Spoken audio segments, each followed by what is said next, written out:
Hello friends, how are you?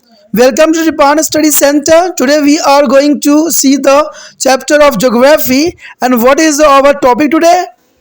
Literature. There is a most important literature here. They are part of the Gupta and there is a successor. There is a most important literature here. The Gupta period is considered as the golden age of the art and literature. There is a most important here.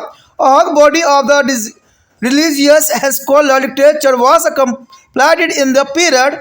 The two is a great epics and Ramayana and Mahabharata were finally completed in the 4th century. There is the most important Ramayana and Mahabharata. There is finally complete on this era. The story of both the epic symbolize the victory of good over evil. That is the most important. And both Rama and Krishna is come to be considered as the incarnation of the Vishnu. That is also important.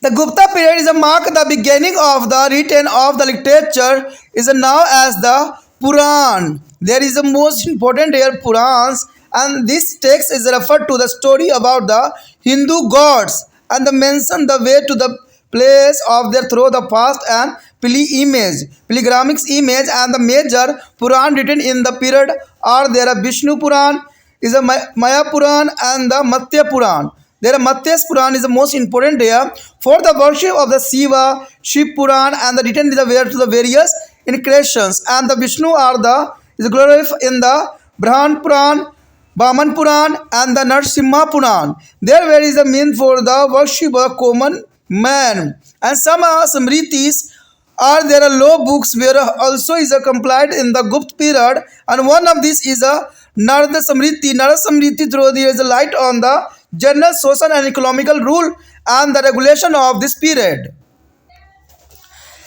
The literature is a Gupta period was written in the Sanskriti language. There is a most important Sanskriti.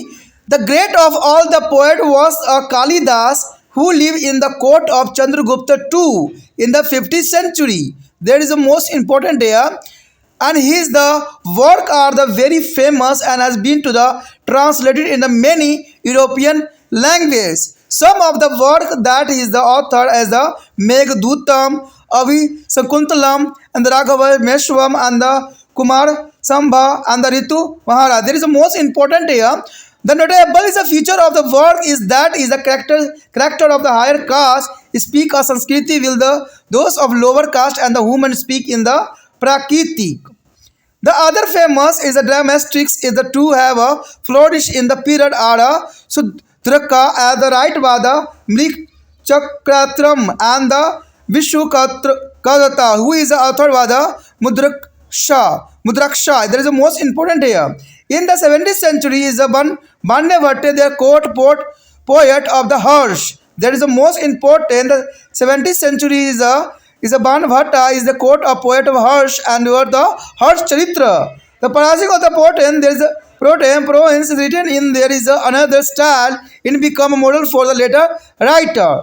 The earlier history of the Harsha is constructed on the basis of text and another text written by him to the come is a Kamdabari. The Kamdabari is the most important here Kadambari and the Harsh too is considered to be a literacy is a marches and he is said to has been authorized three play of Priyadarshanika, Nagananda and the Ratanvali. The Ratanvali is the most important here. In a South India is a period from to AD 550 to 750.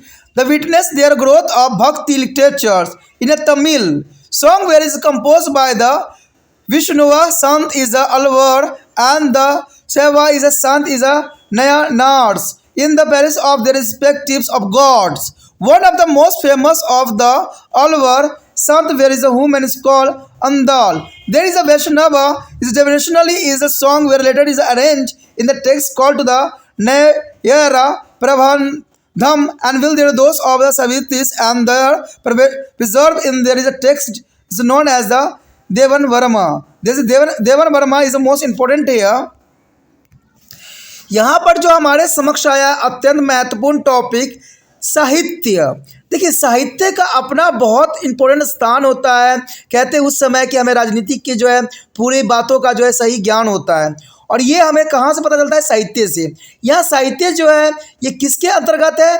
गुप्त वंश था उसके उत्तराधिकारी के अंतर्गत जो है हमारा साहित्य है। गुप्त वंश में जो है साहित्य की क्या मतलब स्थिति थी? कहते हैं कला तथा साहित्य के क्षेत्र में गुप्त काल का स्वर्ग युग माना जाता है। यानी गुप्त काल में देखा जाए तो साहित्य का जो है बहुत विकास हुआ। आखिर क्यों हुआ? देखिए और किस कारण से हुआ। कहते बड़ी संख्या में धार्मिक तथा अन्य साहित्यिक रचना इस काल में हुई थी। रामायण तथा महाभारत दोनों ही महाकाव्य 4वीं शताब्दी से पूरे हो गए। यानी देखा जाए तो इस काल में 2 महाग्रंथ की रचना हुई। कौन? रामायण महाभारत का। कहते रामायण महाभारत जो थी बहुत काफ़ी इंपॉर्टेंट थी, वो भी इसी 4वीं शताब्दी में ही पूरी हुई। दोनों ही महाकाव्य के विषय वस्तु में अधर्म पर धर्म की विजय को दर्शाया गया। कहते राम और कृष्ण दोनों ही जो है भगवान विष्णु के अवतार इसमें दिखाया गया, जो कि बहुत काफ़ी इंपॉर्टेंट बात यहाँ पर आता है। कहते हैं गुप्त काल के साहित्य में पुराणों का जो है अपना एक इम्पोर्टेंट स्थान रहता है। इन रचनाओं में हिंदू के देवी देवताओं की कहानियां को जो है काफ़ी दर्शाया गया तथा व्रत तथा कर्म कांडों को तीर्थ यात्रा द्वारा उन्हें प्रसन्न करने के तरीका का भी विवरण किया गया। इस काल में जो है कहते बहुत ही मुख्य पुराण थे, जैसे विष्णु पुराण, वायु पुराण, मत्स्य पुराण, जो कि काफ़ी इंपॉर्टेंट माना जाता है। शिव की आराधना के लिए शिव पुराण की रचना हुई। वही विष्णु के विभिन्न अवतारों को जो है महिमंडन ब्रह्म पुराण, वामन पुराण और नरसिंहा पुराण में मिलता है, जिसमें सारे जो है विष्णु के अवतारों का वर्णन जो है स्पष्ट रूप में की गई थी। ये साधारण जन के लिए लिखे गए थे और गुप्त काल में कुछ विधि विषयक पुस्तक जैसे स्मृति भी लिखी गई। इनमें से नालंदा स्मृति सामान्य सामाजिक तथा आर्थिक नियमों तथा नियमावलियों पर प्रकाश डालती है, जो कि नालंदा स्मृति में के अंतर्गत आती है। गुप्ता कालीन साहित्य की भाषा संस्कृति थी और संस्कृति के जो नतम कवि जो है कालिदास 5वीं शताब्दी में चंद्रगुप्त द्वितीय के दरबार के मुख्य रत्न में से थे। उनके साहित्यिक कार्य बहुत ही लोकप्रिय थे तथा कई यूरोपीय भाषा में उनका जो है अनुवाद भी हुआ।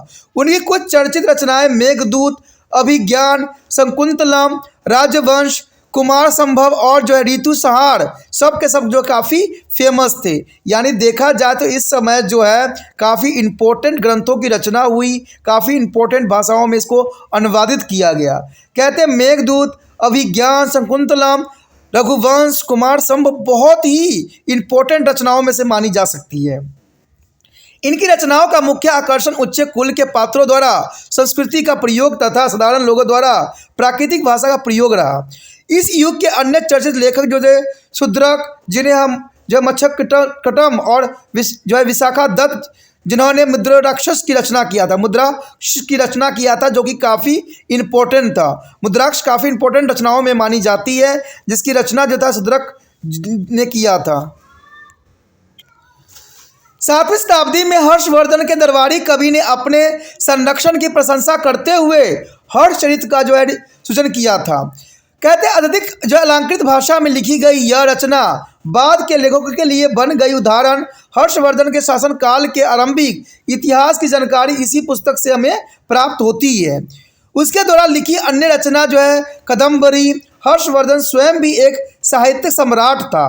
कहा जाता है कि उसने 3 नाटक लिखे, जिसे हम प्रियदर्शिका, नागनंदा और रत्नवाली के नाम से जाना जाता है। यानी ये तीनों रचना जो थी किसकी थी? तो हर्षवर्धन की थी। हर्षवर्धन ने प्रियदर्शिका, नागनंदा और जो है रत्नावली की रचना किया। कहते दक्षिण भारत में सन 550 से 750 तक तमिल में भक्ति साहित्य की जो है सृजन हुआ। अपने अपने देवताओं की प्रशंसा में वैष्णव संतों ने अलंबर, जो है शैव संतों ने नयनार ने गीतों का जो है सृजन किया।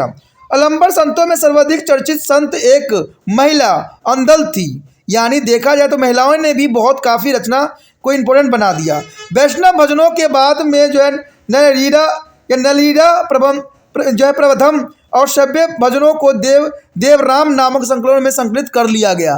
तो ये काफ़ी साहित्य जो थी, काफ़ी साहित्य से प्रकाश मिलती है कि उस समय जो है रचना के लिए ये जो है गोल्डन युग ही माना जा सकता है, क्योंकि इसमें जो है हर एक रचना जो है इसी काल में रची गई। तो इसलिए कहा जा सकता है कि ये एक स्वर्ण युग थी, किसके लिए? साहित्य के लिए।